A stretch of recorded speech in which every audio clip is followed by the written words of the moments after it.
Hi అండి, అందరికీ నమస్తే. ఈరోజు 1 కేజీ మటను చాలా ఈజీగా క్విక్గా వండుకుందాం రండి. చూపిస్తాను. మటన్ శుభ్రంగా కడిగి పెట్టుకున్న కొన్ని గుప్పడి ఎల్లిపాయలు, గుప్పడి అంటే పిరికెడు, ఒక పిరికెడు అల్లం ముక్కలు. నేను అల్లం వెల్లిపాయ నూరి పెట్టనండి, ఎప్పుడప్పుడే అయితేనే టేస్టీగా బాగుంటుంది. అందుకని ఎప్పుడు మటన్ వండాలి, చికెన్ వండాలంటే అప్పుడే. ఒక పిరికెడు ఉల్లిగడ్డ ముక్కలు, కొంచెం దాసం చెక్క, లవంగాలు కొన్ని, ఒక 7-8 లవంగాలు. కేజీ కదా, అందుకని 7-8 లవంగాలు వేసాను. కొన్ని యాలుక్కాయలు.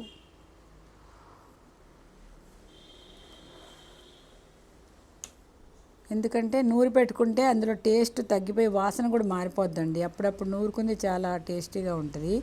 అందుకని నేను అప్పుడప్పుడే మిక్సీ పట్టేసి ఒక పిరికెడన్ని పచ్చి ధనియాలు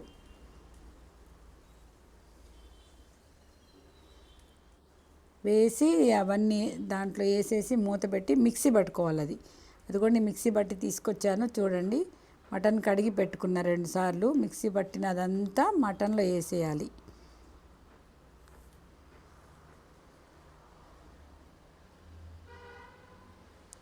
మటన్లో వేసి 1 చెంచా పసుపు,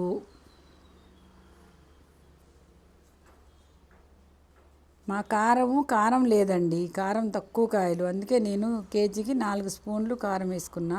మీ ఇష్టం, మీరు ఎంత తింటే అంత వేసుకోవచ్చు కారము. ఇంతే వేసుకోవాలని ఏం లేదు. మాది అస్సలు కారం లేదు, సప్పగా ఉందన్నమాట. కొంచెం మటన్ అంటే ఘాటుగా ఉండాలి కదా, అందుకనే నేను 4 స్పూన్లు కారం వేసాను అన్నమాట. అది తగినంత ఉప్పు, 4 స్పూన్లు కారం వేసా కాబట్టి 2 స్పూన్లు నేను ఉప్పు వేసాను. తర్వాత చూసుకొని వేసుకోవచ్చు, ఎక్కువైతే తీయలేము, తక్కువైతే వేసుకోవచ్చు కదా. అవన్నీ కలిపేసి బాగా కలపాలండి మటన్లో. శుభ్రంగా అంతా అది అదంతా బాగా మటన్కి పట్టాలి మసాలాలన్నీ. కలిపేసి బాగా కలిపి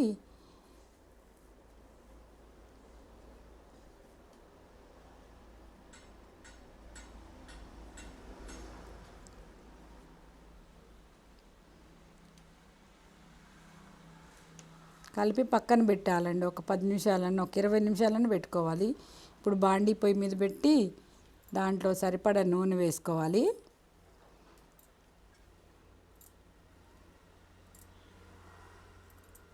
కొంచెం జీలకర్ర వేస్తా అండి నేను. జీలకర్ర వేస్తే మంచిగా అరుగుద్ది, దేనికైనా బాగుంటుంది. తాలింపు గింజలు ఆవాలన్నీ కానీ ఓన్లీ జీలకర్ర. కొంచెం జీలకర్ర చిట్టపట్టలాడిన తర్వాత జీలకర్ర అంతా వేగుద్ది కదా, వేగితే మంచి సువాసన వచ్చుద్ది.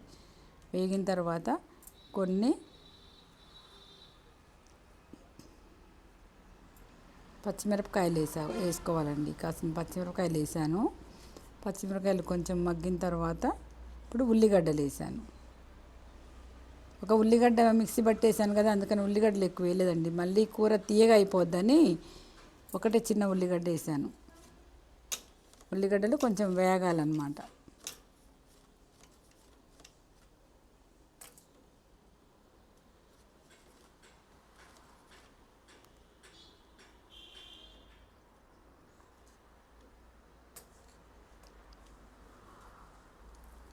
ఉల్లిగడ్డలు వేగాక నేను కొత్తిమీర కట్ చేస్తా కదండి, ఆ కాడలన్నీ తాలింపులో వేస్తాను. కొత్తిమీర మాత్రం దింపేటప్పుడు వేస్తా.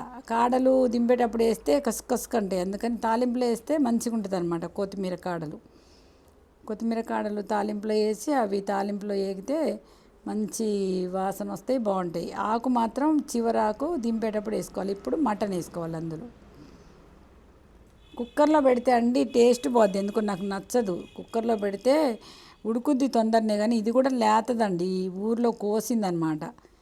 కోసి ఒకదాన్ని తెచ్చి కోసుకుంటారు కదా అందరూ, అట్లా కోసింది. అందుకని నేను కుక్కర్లో పెట్టట్లేదు, నేను ఓన్లీ గిన్నెలోనే దాంట్లోనే వండుతున్నాను.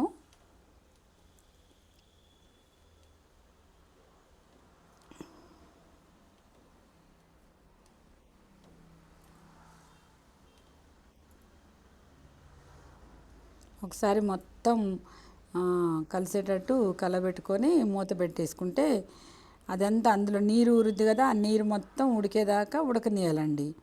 అందులో ఊరిన నీరంతా ఉడికితే ఆ ఉప్పు కారం మసాలాలు కూరకు బాగా పడతాయి. ఇప్పుడు ఆ నీరంతా మగ్గిపోయేదాకా బాగా దగ్గరగా వచ్చేదాకా ఉడకనియాలి. ఉడకనిచ్చిన తర్వాత ఎసరు పోసుకుంటే దానికి ఉప్పు కారం బాగా దిగుద్ది ముక్కకి. మొత్తం ఇప్పుడు మంచిగా ఉడికింది. ఉడికిన తర్వాత నేను మా ఇంట్లో బిర్యానీ చెట్టు ఆకుందండి.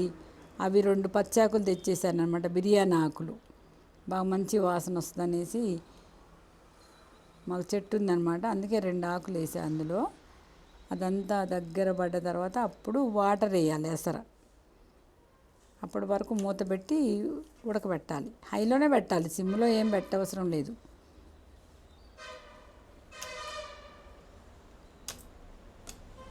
ఇప్పుడు వాటర్ వేస్తున్నాను నేను. అది కొంచెం వాటర్ ఎక్కువే పడతాయండి, ఎందుకంటే మటన్ కదా, మెత్తగా ఉడికితేనే బాగుంటుంది, లేకపోతే కడుపులో నొప్పి వస్తుంది ఉడకపోతే, ముక్కలు బాగోదు. అందుకే కొంచెం ఎక్కువ వాటర్ పోసేసి మూత పెట్టేసా. మూత పెట్టి బాగా ఉడకనియాలి దగ్గరకు వచ్చేదాకా. మధ్యలో చూసుకోవాలండి, ఒకసారి అడుగు మాడిపోద్ది కూడా.